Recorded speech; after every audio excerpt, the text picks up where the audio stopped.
ये मामला जो बांग्लादेश से सामने आया है, जिसने पूरे देश ही नहीं बल्कि अंतर्राष्ट्रीय स्तर पर भी लोगों को झकझोर कर रख दिया है।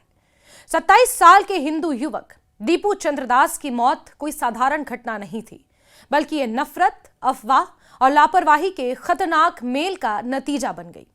दीपू एक कपड़ा फैक्ट्री में काम करता था और एक सामान्य मेहनती मजदूर की तरह अपनी जिंदगी जी रहा था। उसकी शादी को 3 साल हो चुके थे और उनका 1.5 साल का एक छोटा बच्चा है, जो अब पिता के बिना बड़ा होगा। घटना की शुरुआत कथित तौर पर ईश निंदा के आरोप से हुई। फैक्ट्री में यह अफवाह फैल गई कि दीपू ने किसी तरह का आपत्तिजनक बयान दिया है, लेकिन अब तक की जांच में रैपिड एक्शन बटालियन यानी RAB और पुलिस दोनों ही ये साफ कर चुके हैं कि इन आरोपों का कोई ठोस सबूत नहीं मिला है। यहां तक कि अधिकारी ये भी तय नहीं कर पाए हैं कि दीपू ने आखिर ऐसा क्या कहा या क्या किया जिससे ये विवाद खड़ा हुआ। इसके बावजूद बिना सच्चाई जाने और बिना कानूनी प्रक्रिया अपनाए हालात को हिंसा की ओर धकेल दिया गया। सबसे हैरान करने वाली बात यह है कि इस पूरी घटना में दीपू के साथ काम करने वाले लोग और फैक्ट्री के अधिकारी भी संदिग्ध भूमिका में दिख रहे हैं। जांच में सामने आया है कि फैक्ट्री के कुछ सुपरवाइजर और अधिकारी, जिनकी जिम्मेदारी कर्मचारियों की सुरक्षा सुनिश्चित करना थी, उन्होंने उल्टा काम किया। तो जाहिर सी बात है कि बांग्लादेश में हिंदुओं की सेफ्टी पर सवाल उठाने वाले लोग और इस मुद्दे को जोरों शोरों से उठाने वाले लोगों को सपोर्ट क्यों ना किया जाए। जब फैक्ट्री के अंदर तनाव बढ़ने लगा, तब प्रबंधन ने पुलिस को तुरंत सूचना देने के बजाय दीपू से जबरन इस्तीफा लिखवाया। इसके बाद उसे फैक्ट्री से बाहर निकाल दिया गया, जहां पहले से ही उग्र भीड़ उसका इंतजार कर रही थी। मानो बताया जा रहा है कि यह सब अचानक नहीं हुआ। जांचकर्ताओं का मानना है कि पूरी घटना एक सोची समझी लापरवाही और संभवतः साजिश का नतीजा थी। अगर यह सिर्फ अचानक भड़की भीड़ होती तो शायद हालात को समय रहते संभाल लिया जा सकता था, लेकिन दीपू से जबरन इस्तीफा दिलवाना, उसे सुरक्षा में रखने के बजाय बाहर निकालना, पुलिस को देर से सूचना देना, ये सभी बातें इस ओर इशारा करती हैं कि उनकी सुरक्षा को जानबूझकर नजरअंदाज किया गया। घटना वाले दिन दोपहर के बाद फैक्ट्री के अंदर माहौल बिगड़ने लगा था। रैपिड एक्शन बटालियन 14 के कमांडर नईमुल हसन के अनुसार करीब 4 बजे फैक्ट्री के फ्लोर इंचार्ज ने दीपू से इस्तीफा लिखवाया, जिसके बाद उसे कथित तौर पर भीड़ के हवाले कर दिया गया। इस दौरान शिफ्ट बदलने का समय भी आ गया, जिससे बड़ी संख्या में मजदूर फैक्ट्री के बाहर जमा हो गए। अफवाह तेजी से फैली और आसपास के स्थानीय लोग भी वहां पहुंचने लगे। शाम होते होते स्थिति और गंभीर हो गई। भीड़ लगातार उग्र होती चली गई। एंटी इंडिया स्लोगन्स तो वहां पर पहले से ही चल रहे थे। रात करीब 8:30 बजे हालात पूरी तरह बेकाबू हो गए, जब भीड़ ने फैक्ट्री का गेट तोड़ दिया और दीपू को सुरक्षा कक्ष से बाहर खींच लिया। यहां पर पुलिस भी बेरहमी बरतती हुई नजर आई। इसके बाद जो हुआ वो मानवता को शर्मसार करने वाला है। दीपू की जान नहीं बचाई जा सकी और उनके साथ अमानवीय व्यवहार किया गया। उसे मारने के बाद भी उसके शव पर भी लात और घूंसे बरसाए गए। इस घटना ने यह दिखा दिया कि जब कानून से ज्यादा अफवाह और नफरत हावी हो जाए तो परिणाम कितने भयानक हो सकते हैं।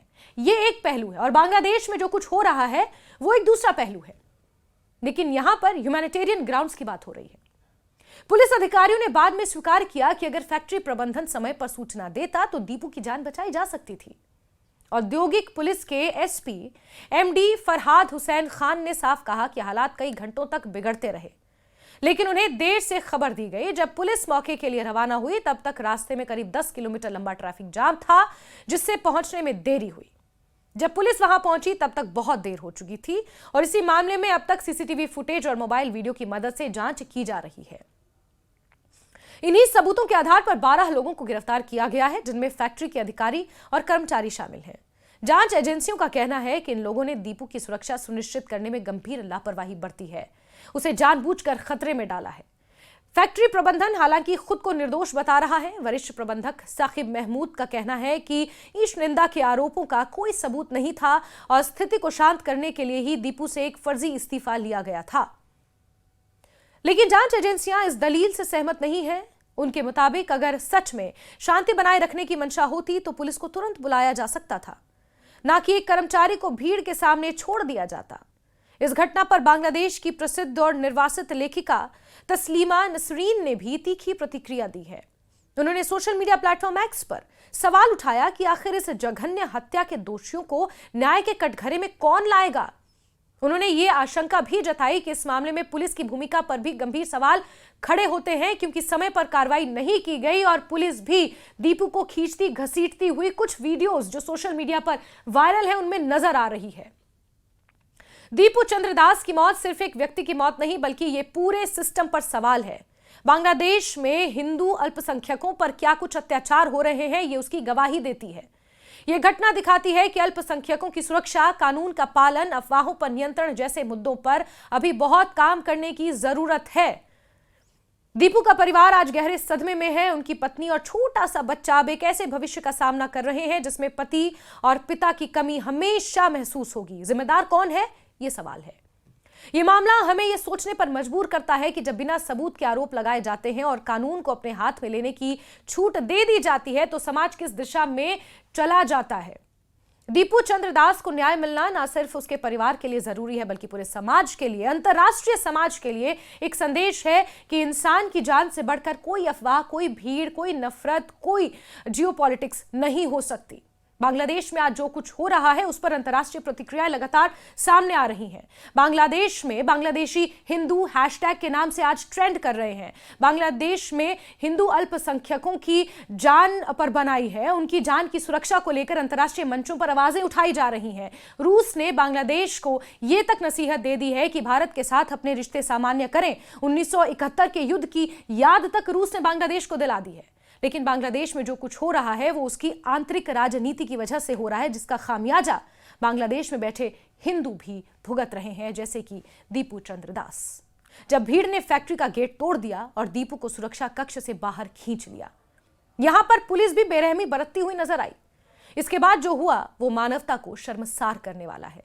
दीपू की जान नहीं बचाई जा सकी और उनके साथ अमानवीय व्यवहार किया गया। उसे मारने के बाद भी उसके शव पर भी लात और घूंसे बरसाए गए। इस घटना ने यह दिखा दिया कि जब कानून से ज्यादा अफवाह और नफरत हावी हो जाए तो परिणाम कितने भयानक हो सकते हैं। यह एक पहलू है और बांग्लादेश में जो कुछ हो रहा है वो एक दूसरा पहलू है। लेकिन यहां पर ह्यूमैनिटेरियन ग्राउंड्स की बात हो रही है। पुलिस अधिकारियों ने बाद में स्वीकार किया कि अगर फैक्ट्री प्रबंधन समय पर सूचना देता तो दीपू की जान बचाई जा सकती थी। औद्योगिक पुलिस के एसपी एमडी फरहाद हुसैन खान ने साफ कहा कि हालात कई घंटों तक बिगड़ते रहे, लेकिन उन्हें देर से खबर दी गई। जब पुलिस मौके के लिए रवाना हुई तब तक रास्ते में करीब 10 किलोमीटर लंबा ट्रैफिक जाम था, जिससे पहुंचने में देरी हुई।